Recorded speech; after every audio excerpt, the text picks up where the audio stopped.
very warm welcome. I am Gushin Galan and you're watching Firstpost. In the next few minutes, I get you the top 40 updates from around the world, only here on Fast and Factual. Let's get started. First big updates coming in from Nepal. Just a few minutes ago, Prime Minister KP Sharma Oli has resigned amid violent protests and anger of death of 19 protesters in the capital Kathmandu. In his resignation letter, Oli cited the current extraordinary situation in the country for his decision to step down from the post of the Prime Minister. He also said his decision was in order to seek a constitutional, political solution to the problems through broader consensus in the parliament. A military helicopter has landed at Nepalese Prime Minister KP Sharma Oli's residence in Baluwatar in the capital Kathmandu. The chopper flew KP Sharma Oli to the army headquarters where he currently is. Unconfirmed reports say the Prime Minister, who resigned from his post just minutes ago after violence and protests, is likely to flee the country. Earlier, military choppers were also sent to residences of some ministers whose houses were under attack by protesters. Out on the streets, dramatic scenes unfolded as thousands defied curfew and protested against the government. Violence erupted once again as protesters pelted stones and clashed with security forces deployed across the city, who fired smoke bombs, tear gas shells and rubber bullets. Streets turned into war zones with multiple incidents of fire as protesters faced off with security personnel in riot gear. Just hours ago, an angry mob entered the house of Nepal's President Ramchandra Paudel, ransacked and torched it. Gunfire was also reported outside Prime Minister KP Sharma Oli's residence, where protesters reportedly tried to break the gates. One person was injured in the firing. Prime Minister Oli's private residence in Chapa district was also set ablaze after being ransacked. Gen Z protesters agitating against the government also stormed the parliament building as situation in the capital city escalated quickly. The protesters broke through the main gates, breached the parliament.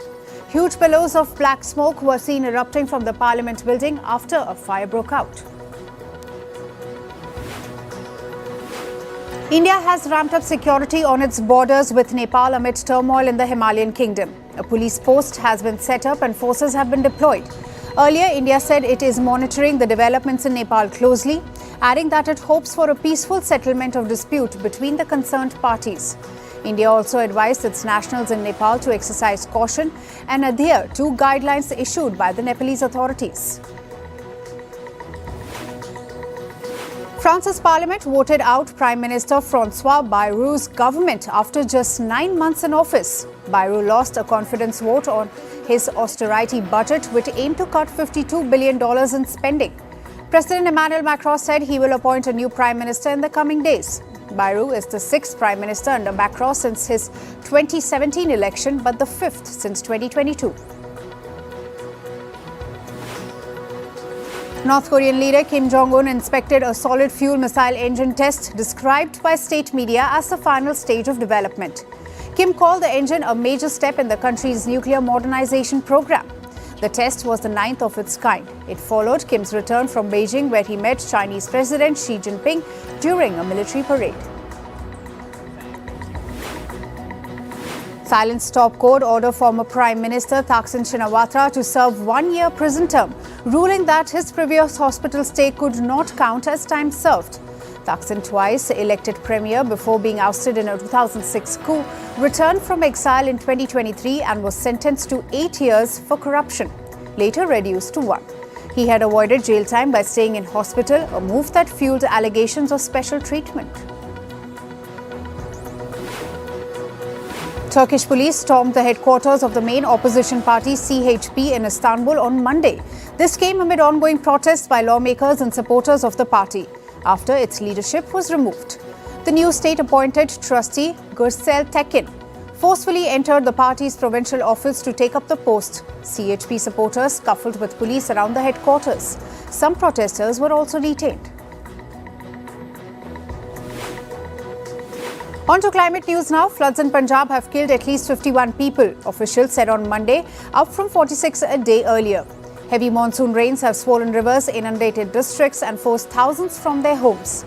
Meanwhile, Indian Prime Minister Narendra Modi conducted an aerial survey of the flood-affected regions in Himachal Pradesh. Typhoon Tapa made landfall in South China's Guangdong province on Monday, forcing 60,000 evacuations. The storm, packing winds of up to 108 kilometers per hour, triggered heavy rains, flight cancellations and school closures. Authorities issued yellow alerts and suspended outdoor activities. Guangdong has already been hit by 16 typhoons this year. August 2024 ranked as the world's third hottest August on record, according to the EU's Copernicus Climate Change Service. Heat waves scorched Europe, wildfires spread in Spain and Portugal. Much of Asia recorded above average temperatures. Ocean temperatures were also near record highs, worsening extreme weather. The month averaged 1.29 degrees Celsius above pre-industrial levels. Hotter weather is linked to higher sugar consumption in the United States. This is according to a study published in Nature Climate Change, as temperatures rise between 12 and 30 degrees Celsius. Americans consume more sugary drinks and desserts, adding more than 100 million pounds of sugar a year. Researchers warn the trend, especially among low-income groups, could worsen obesity and diabetes risks. Pacific Islands leaders opened a summit in the Solomon Islands, expected to adopt an Ocean of Peace declaration amid US-China tensions. Leaders are also backing Australia's bid to host the COP31 climate summit. The forum excluded major partners including the United States, China and Taiwan after disputes over Taiwan's participation. On to business and tech news now. Asian stocks are trading mixed today as investors weigh developments around the US Federal Reserve's rate cuts. Japan's Nikkei surged to a record high during early trading, but started retreating from the peak soon after. South Korean indices, on the other hand, were trading in green. The move followed a surge in bets on rate cuts by the US Central Bank that pushed stocks near record highs on hopes that easier policy will bolster corporate America. The upbeat mood for US Federal Reserve's rate cut flowed into Indian benchmark indices, with the Sensex and Nifty starting today's trading session in green. From the Sensex pack, IT stocks logged the most gains. On the other hand, auto, banking stocks lagged behind. The broader indices were also trading in green during the opening session.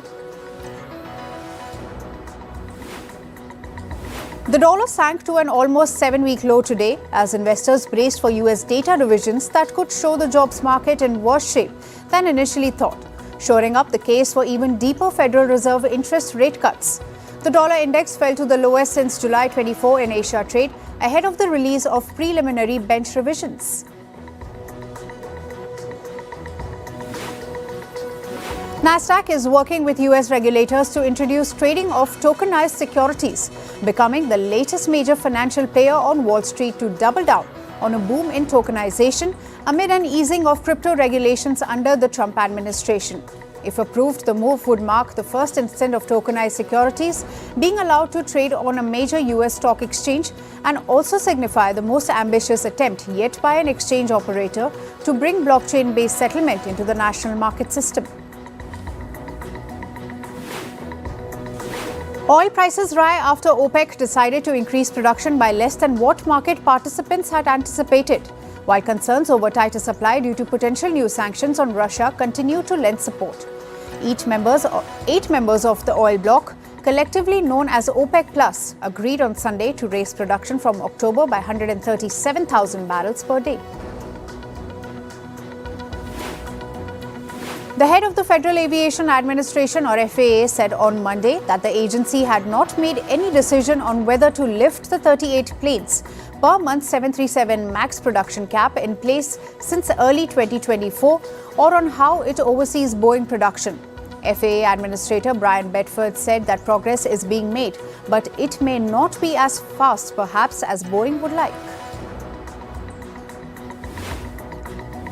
Tesla's US market share dropped to a near 8-year low in August as buyers chose electric vehicles from a growing stable of rivals over the aging lineup offered by CEO Elon Musk's company, according to latest data. The decline highlights the threat from automakers ramping up EV incentives at a difficult time for the industry. Analysts expect an EV sales bump to continue through September in the United States, then drop when federal tax cuts expire at the end of the month, raising financial pressure on Tesla and other automakers. A former top security executive at WhatsApp has filed a federal lawsuit alleging that parent company Meta systematically violated cybersecurity regulations and retaliated against him for reporting the failures. The executive, who served as head of security for WhatsApp from 2021 to 2025, claims that approximately 1,500 engineers had unrestricted access to user data without proper oversight, potentially violating a 2020 US government order that imposed a $5 billion penalty on the company. Nebus Group said that it will provide Microsoft with GPU infrastructure capacity in a deal worth $17.4 billion over a 5-year term, sending its shares soaring over 47% after the bell. The deal underscores the surging demand for higher performances AI compute as companies invest heavily to bolster their AI infrastructure. Intel has announced a series of top executive changes, including the departure of the company's products chief Michelle, at a time when its CEO intensifies efforts to turn around the struggling US chipmaker. Intel's product chief, who will leave after more than 3 decades with Intel, had held numerous senior leadership roles, including interim co-chief executive officer, following the ouster of former CEO last year. Moving to sports, we begin with football. India beat Oman on penalties to finish third in the Central Asian Nations Cup. The match finished 1-1 in regulation time after Udanta Singh scored the equalizer for India. Oman missed their first 2 chances in the penalty shootout. India's Gurpreet Singh Sandhu saved the final penalty to give Blue Tigers a 3-2 win on penalties. This was the first time ever that India defeated Oman in an international football match. Tunisia beat Equatorial Guinea 1-0 to qualify for the 2026 FIFA World Cup. Mohamed Ali Ben Romdan scored in added time to seal the crucial match for the Tunis side. The win gives Tunisia an unassailable lead in their World Cup qualifier group. They become the second African nation to secure a World Cup berth after the 2022 semi-finalists Morocco.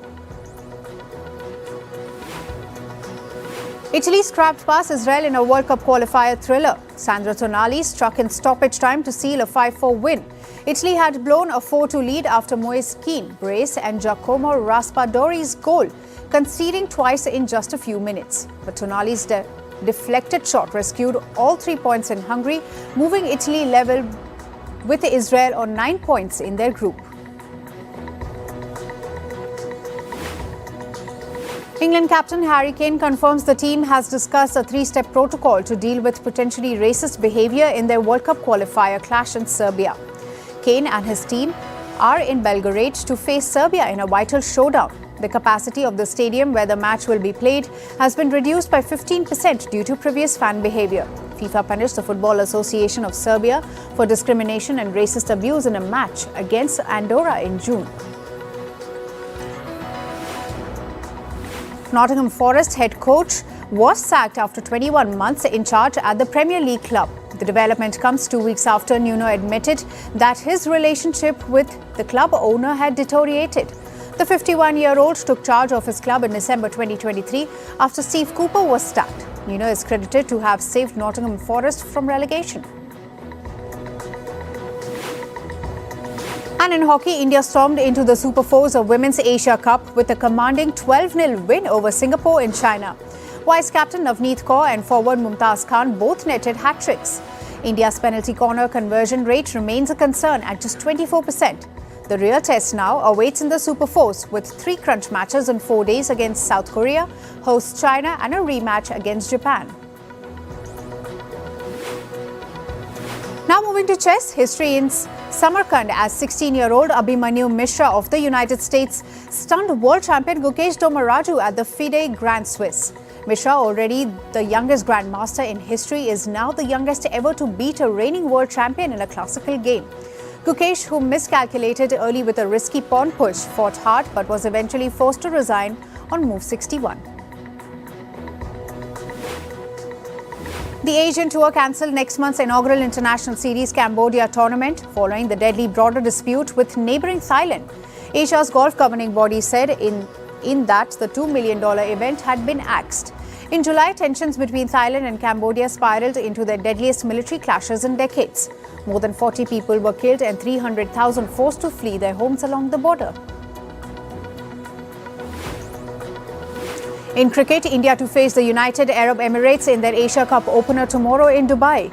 Indian top-order batter Shubman Gill looks set to face UAE spinner Simranjeet Singh.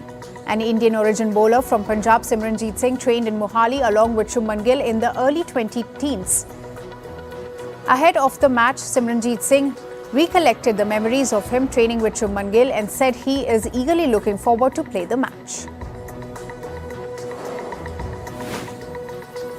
And ending in tennis, the newly crowned US Open winners Aryna Sabalenka and Carlos Alcaraz took to social media with their coveted silverwares. The top-ranked stars, who shared birthdays on May 5th, captioned a collaborative social media post saying, and I quote, "Birthday twin and US Open twin. May 5th must be a really lucky birthday to have," end quote.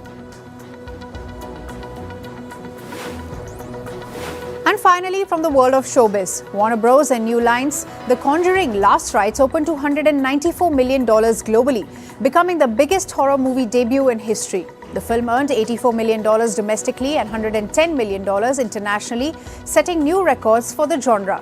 It surpassed 2017 It, which held the previous record with $190 million.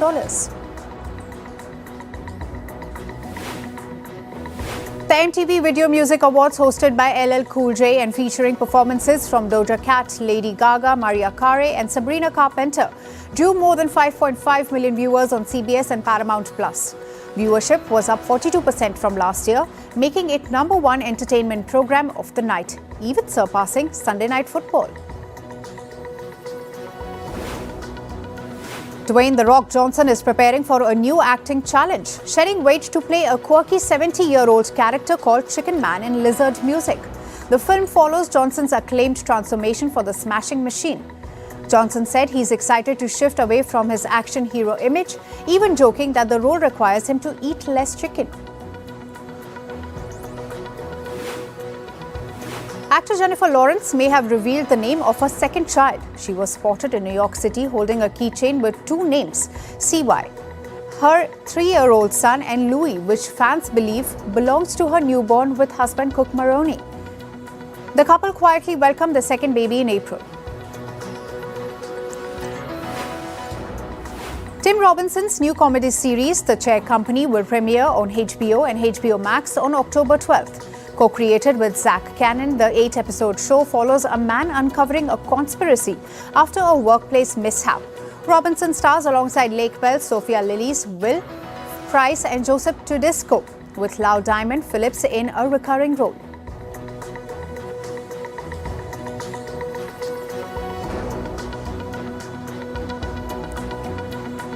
That's all for today. Thank you for joining us. I am Gushin Galan and we'll see you right back here tomorrow. Until then, stay informed and stay tuned to Firstpost.